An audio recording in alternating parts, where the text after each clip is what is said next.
নমস্কার, আপনারা দেখছেন সময় কলকাতা। সময় নিউজ নিয়ে রয়েছে আমি সৈকত। চোখ রাখবো বিস্তারিত খবরে। বর্ষবরণের রাতের উল্লাস বদলে গেল কান্নায়। সুইজারল্যান্ডের পানশালার ভয়াবহ অগ্নিকাণ্ড।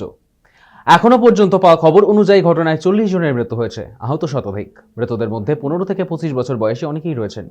বুধবার মধ্যরাতে পানশালায় জড়ো হয়েছিলেন প্রচুর মানুষ। প্রাথমিক তদন্তে উঠে আসে কেকে লাগানো স্পার্কেল থেকে আগুন লেগে যায়।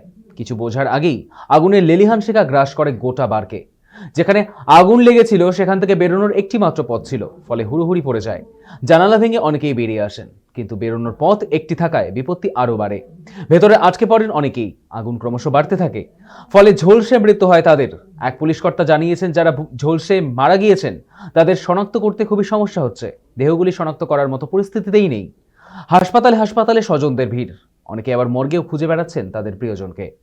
বছরের প্রথম সপ্তাহে এরকম ঘটনা বয়ে এনেছে বিষাদের সুর।